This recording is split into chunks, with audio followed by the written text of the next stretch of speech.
कुछ लोग अपने इमोशंस पर काबू नहीं रख पाते हैं और कई बार ये देखा गया है कि ऐसे लोगों को तुरंत उसका नुकसान भी उठाना पड़ता है। और कुछ लोग ऐसे भी होते हैं जो अपने इमोशंस को हावी नहीं होने देते हैं और अपने आप को ये सिद्ध करते हैं कि वे केवल अच्छे ही नहीं बल्कि महान हैं। स्पोर्ट्स में ऐसी बहुत सी घटनाएं होती रहती हैं या होती रही हैं जिससे इस बात को आप पूरी तरह से समझ ही नहीं बल्कि महसूस कर सकते हैं। वर्ल्ड कप का फाइनल मैच चल रहा था फुटबॉल में और जिनेदिन जिदाने फ्रांस के बहुत ही मशहूर खिलाड़ी थे।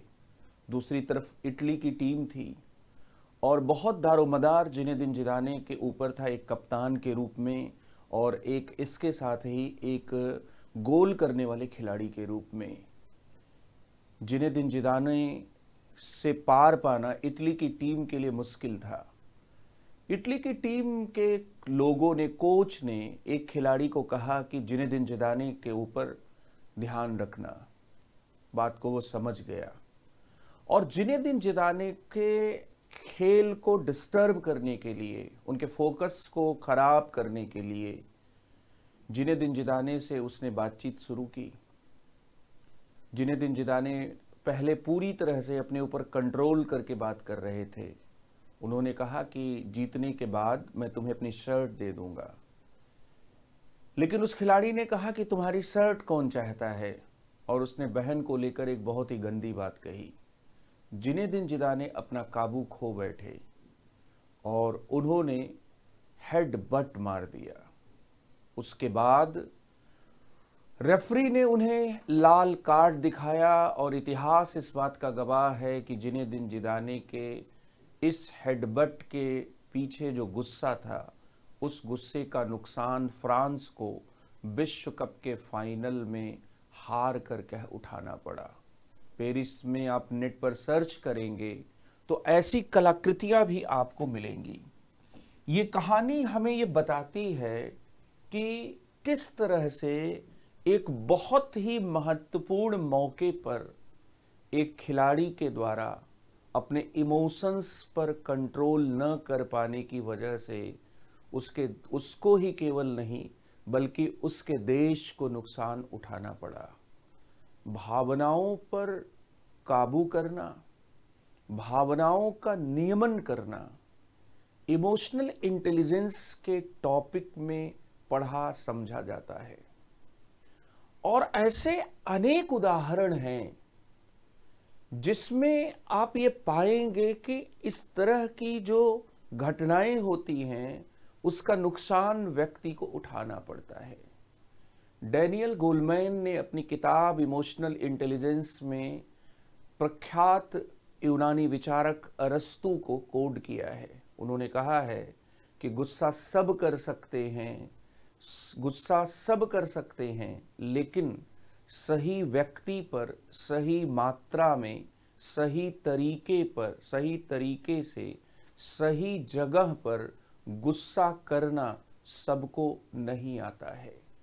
इस तरह से आप ये देखेंगे कि जो स्पोर्ट्स की ऐसी जो घटनाएं होती हैं, ये घटनाएं दिखाती हैं कि कैसे एक व्यक्ति को अपनी भावनाओं, अपने संवेगों पर कंट्रोल न करने की वजह से नुकसान उठाना पड़ा। और केवल यही घटना ही नहीं, माइक टायसन और होलीफील्ड के बीच के उस मुकाबले को शायद आप जानते होंगे, जिसमें खेल के दबाव की वजह से माइक टायसन ने होलीफील्ड का कान चबा लिया था और इस कान को चबाने की वजह से होलीफील्ड माइक टायसन को उस खेल में, मुक्केबाजी के उस प्रतियोगिता में उनको रोक दिया गया था और होलीफील्ड को विजेता घोषित कर दिया गया था। तो यहां आप देखेंगे कि कई बार क्या होता है कि बहुत सी ऐसी घटनाएं होती हैं जिसमें खिलाड़ी दबाव में होते हैं और दबाव में होने की वजह से वे जीतने के लिए कोई भी रास्ता अपना लेते हैं। इसको स्ट्रेस के संदर्भ में भी देखा जा सकता है। इमोशनल इंटेलिजेंस में आप एंगर मैनेजमेंट, स्ट्रेस मैनेजमेंट और रेजिलियंस या बाउंस बैक जिसको कहते हैं, ये तीनों क्या है आप पढ़ते हैं। दरअसल इसके साथ ही आप ये देखेंगे कि एक बहुत प्रसिद्ध स्पोर्ट्स की एक और घटना हुई है। आपने वो वर्ल्ड कप के क्वार्टर फाइनल मैच के बारे में शायद सुना होगा, जिसमें वेंकटेश प्रसाद बॉलिंग कर रहे थे, भारत के मीडियम फास्ट बॉलर, और भारत और पाकिस्तान के बीच में बेंगलुरु में क्वार्टर फाइनल मैच चल रहा था। वेंकटेश प्रसाद या पूरी भारतीय जो तेज गेंदबाजी थी उसके खिलाफ पाकिस्तान के खिलाड़ी बहुत अच्छा खेल रहे थे और बहुत ही कमांडिंग सिचुएशन में थे। उसके बाद लेकिन दबाव भारतीय गेंदबाजों ने बनाकर रखा था।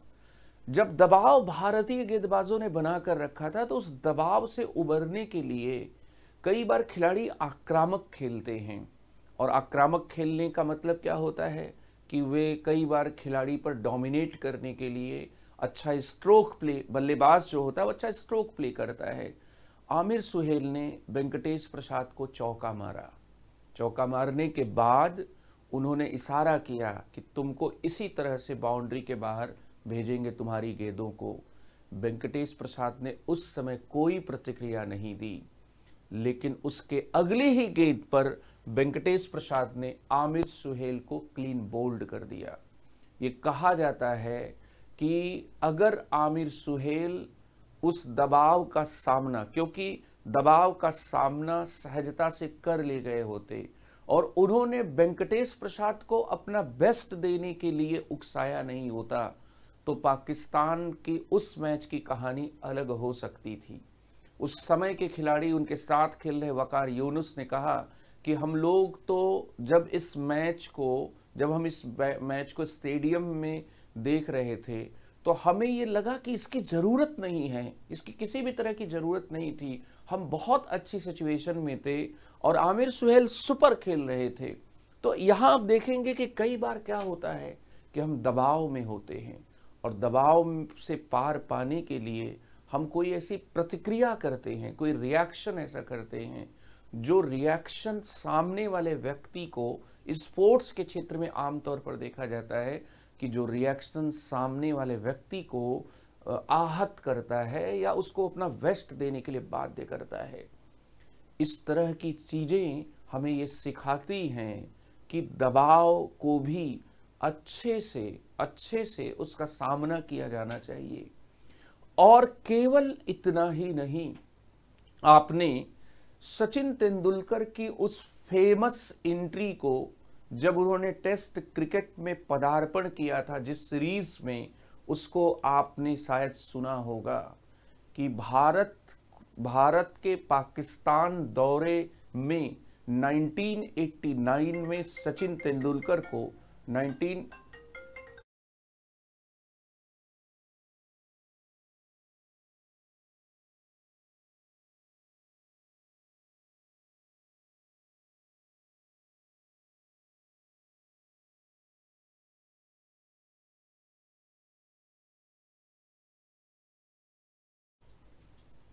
1989 में सचिन तेंदुलकर का टेस्ट क्रिकेट में क्या हुआ था, पदार्पण हुआ था। और 1989 में जब सचिन तेंदुलकर का टेस्ट क्रिकेट में पदार्पण हुआ तो उस समय उन्होंने खुद ये बात लिखी है अपनी जीवनी में, playing it's my own way में। उन्होंने ये लिखा है कि शुरू में वे एक तरह से संघर्ष कर रहे थे। आप एक ऐसी स्थिति की कल्पना कीजिए जिसमें एक खिलाड़ी 16 वर्ष का हो, उसने जस्ट अभी कुछ ही मैच पहले अंतर्राष्ट्रीय टेस्ट क्रिकेट में जिसका पदार्पण हुआ हो और जिसके पिछले जो प्रदर्शन हैं वो प्रदर्शन कोई बहुत क्या है ठीक ना हो, और उन पिछले प्रदर्शन क्या है ठीक ना हो, इस बात के साथ ही वहां पर टेस्ट क्रिकेट में ये भारत की भी जो स्थिति हो वो बहुत नाजुक हो और भारत भले ही कुछ टेस्ट मैचेस को ड्रॉ करवा चुका हो लेकिन सियालकोट 1989 का जो टेस्ट सचिन तेंदुलकर खेल रहे थे, उसमें भारत का 48 रन पर 4 विकेट हो चुका था। टीम के ऊपर हार का खतरा मंडरा रहा था और ऐसे में पाकिस्तान की जो पेस बैटरी थी, वह पेस बैटरी आग उगल रही थी और बड़े बड़े दिग्गज पवेलियन जा चुके थे। सचिन तेंदुलकर जब बल्लेबाजी के लिए आए तो एक उनके सामने एक ऐसी चुनौती थी, जिस चुनौती का पार पाना या उससे पार पाना उनके लिए, वे इस बात को समझ रहे थे कि आसान नहीं था। और इसके बाद वकार यूनिस की एक गेंद जो शॉर्ट गेंद थी, वो शॉर्ट गेंद उनके अनुमान की तुलना में उतना नहीं उछली। पहले उनके हेलमेट के आसपास लगी, चेहरे पर, और उसके बाद वो गेंद उनकी नाक पर लगी। खून का फव्वारा छूट गया और तख्तियां जो स्टेडियम के बीच में लोगों के पास थीं, जो तख्तियां स्टेडियम के बीचों बीच थीं, उसमें एक तख्ती ये थी कि बच्चे घर जा दूध पी।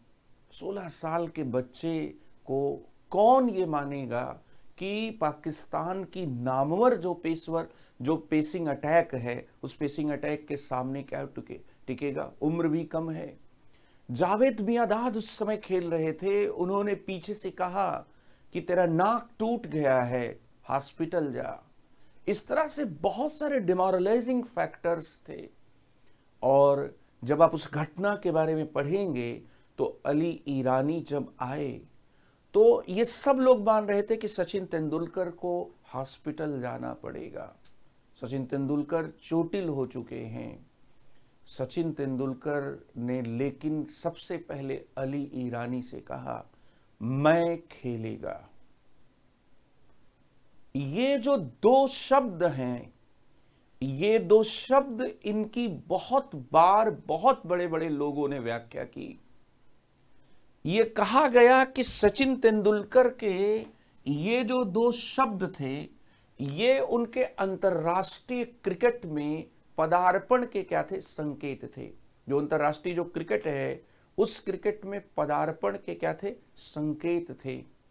और जब आप इन दोनों शब्दों के पीछे के जो विचार और भाव को समझेंगे, तो उस विचार और भाव से ही ये सिद्ध होता है कि सचिन तेंदुलकर के कितने महान बनने की राह पर थे।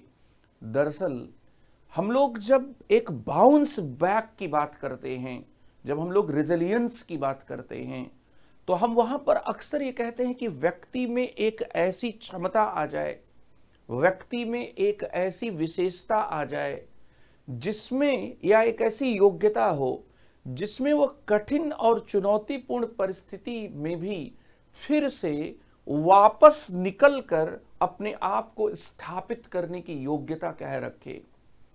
जैसे हालात बहुत कठिन हो, कोई बहुत बड़ा नुकसान हो चुका हो, कोई बहुत बड़ा शारीरिक तौर पर कोई तकलीफ झेल कर आया हो, इसके बाद जो लोग वापसी करते हैं, उनमें 3 तरह की चीजें होती हैं। पहला आई हैव, दूसरा आई एम, तीसरा आई कैन। सचिन तेंदुलकर ने जब ये कहा कि मैं खेलेगा, ये आई एम था, क्योंकि ये उनके इंटरनल स्ट्रेंथ को बताता है। और उन्होंने अपनी जीवनी में लिखा कि ये उनके आत्मगौरव के लिए जरूरी था कि मैं खेलेगा, मैं बच्चा नहीं हूं जो मैं दूध पीने के लिए घर लौटूंगा। नंबर 1 बात। दूसरी बात यह है कि मैं हॉस्पिटल नहीं जाऊंगा, मैं खेलूंगा। ये मेरे इनर स्ट्रेंथ की, या सचिन तेंदुलकर के इनर स्ट्रेंथ की घोषणा थी। और इसके साथ ही ये इस बात की भी घोषणा थी कि आगे कितनी भी चुनौतीपूर्ण परिस्थिति हो, आगे कितनी भी चैलेंजिंग सिचुएशन हो, उस चैलेंजिंग सिचुएशन में चैलेंजिंग जो सिचुएशन है, उस चैलेंजिंग सिचुएशन में मेरे भीतर ये विश्वास होना चाहिए कि मैं उससे बाहर निकल सकता हूं। I can. तो एक इनर स्ट्रेंथ, और इसके साथ ही मैं कर सकता हूं।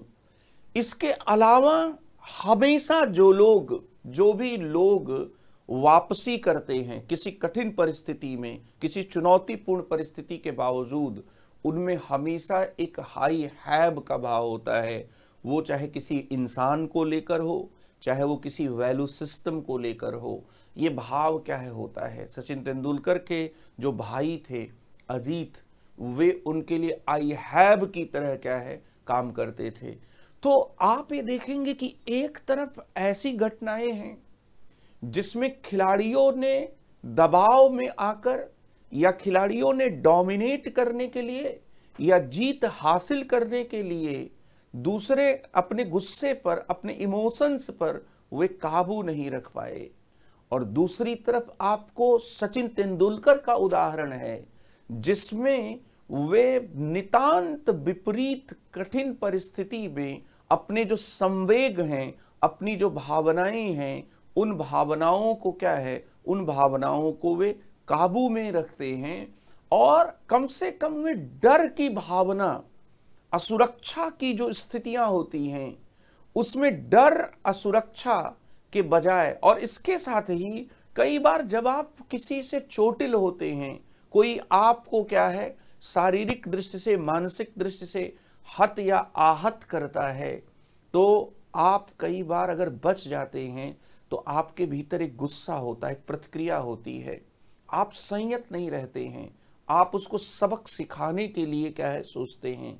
सचिन तेंदुलकर ने अपनी जीवनी में लिखा कि मैं वकार को कभी भी प्रतिक्रिया में नहीं खेल रहा था, मैं पूरे होशो हवास में क्या है खेल रहा था। ये जो चीज होती है कि टेरिबल टाइम में भी जब किसी व्यक्ति में आप ये देखते हैं कि वो अपनी भावनाओं पर काबू कर पा रहा है, तो हम ये मानते हैं कि उसमें अच्छे से अधिक महानता के लक्षण क्या है विद्यमान हैं। एक तरफ आप देखते हैं कि जिन्हें दिन जिदाने थे, जिन्होंने अपने इमोशंस पर काबू नहीं रखने की वजह से, जिन्होंने जो अपने इमोशंस हैं उन इमोशंस पर काबू नहीं रखने की वजह से उन्होंने क्या किया, उन्होंने एक हेडबट मार दिया। दूसरी तरफ आपने देखा कि माइक टाइसन ने दबाव में आकर जीतने के लिए अपने प्रतिद्वंदी मुक्केबाज होलीफील्ड का एक महत्वपूर्ण मुकाबले में कान ही उनका काट खाया। और तीसरी तरफ आपने देखा होगा कि आमिर सुहेल ने डोमिनेट करने के लिए, दबाव डालने के लिए, अपना डोमिनेंस स्थापित करने के लिए चौका मारने के बाद उन्होंने दूसरे खिलाड़ी के ईगो को हर्ट करने की कोशिश की। चौथी तरफ आप देखेंगे सचिन तेंदुलकर हैं जो नाक पर एक भारी चोट खाए जाने के बावजूद, जिनको लग रहा था कि वे बचेंगे या नहीं बचेंगे, आंखों के सामने वे लिखते हैं कि एक धुंधलापन छा गया, माथा भारी हो गया, इसके और डर भी था कि ऐसी चोट आगे भी लग सकती है। इसके बावजूद वे अपनी तमाम भावनाओं पर काबू करके वे फिर से अपने देश के लिए, अपने लिए खेलने के लिए क्या है तैयार होते हैं। ये जो गुण होता है इसी को रेजिलियंस कहते हैं। तो मैं खेलेगा, ये सचिन के आई एम, मैं आ गया हूं विश्व क्रिकेट में, इसके साथ ही मैं कर सकता हूं आई कैन, और इसके साथ ही आई हैव, इन तीनों की क्या है अभिव्यक्ति थी। इसलिए व्यक्तिगत स्तर पर जो हम ये कहते हैं कि अगर रेजिलियंस को आपको पढ़ना हो, समझना हो, तो आप ऐसे उदाहरणों के माध्यम से समझ सकते हैं। Thank you very much.